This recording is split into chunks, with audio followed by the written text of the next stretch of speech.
Hi there, welcome back.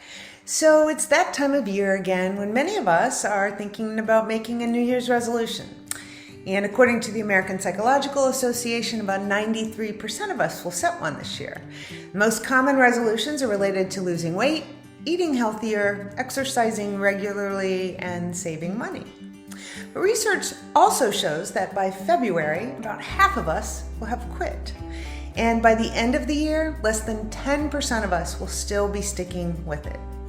A lack of willpower or self-control is the top-cited reason for not following through.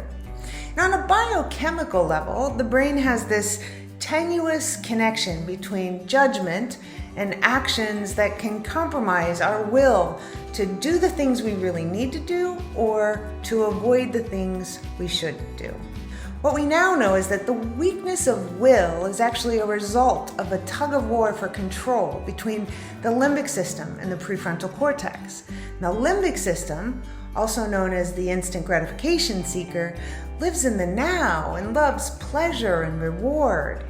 The prefrontal cortex, rational decision maker, can visualize the future and plan and reason and anticipate consequences. And this is where it gets really tricky because the limbic system is one of the most dominant parts of the brain.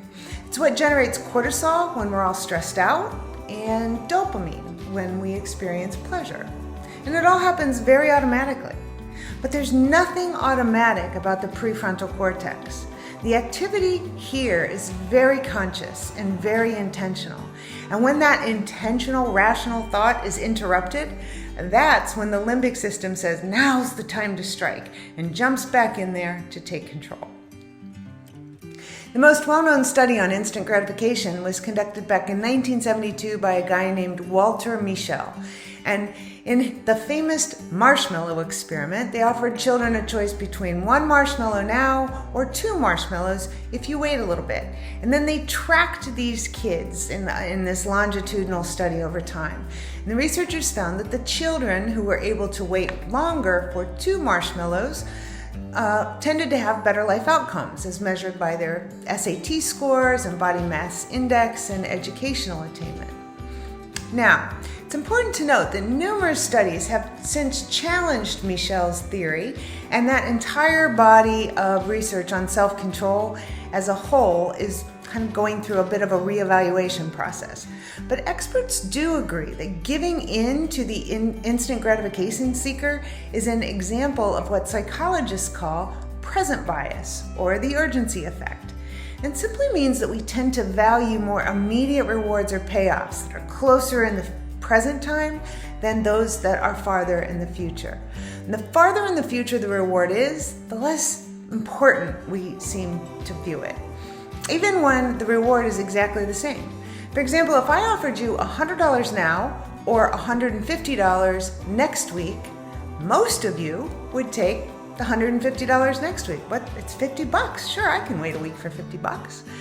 But if the choice were to get $100 now or wait for a year to get $150, the instant gratification seeker in us would say, "Nuh-uh, I'm going to take that $100 now and run." Both options present the exact same choice, but present bias skews our perception of value and time. Whatever the challenge to the will is, the underlying issue is the same. There's this disconnect between what I want now and the actual desired outcome. We overestimate the value of nearby pleasure, like that extra chocolate chip cookie right now is tasting so good. And we underestimate the severity of that faraway consequence, like that extra 10 pounds that I'm going to want to lose in January. So the next time you think about putting off that thing that you really need to do, or you just want what you want when you want it, and believe me, we've all been there, right? Remember 2 things. 1, practicing self-control is empowering. And 2, we all have more self-control when we're more intentional about our choices. Check out my recent blog post for more simple ways to outsmart the instant gratification seeker. And if you want to learn more about how the brain works and how to make it work better, check out my book, Happier Hour with Einstein, and the full-color companion gratitude journal, available now on Amazon.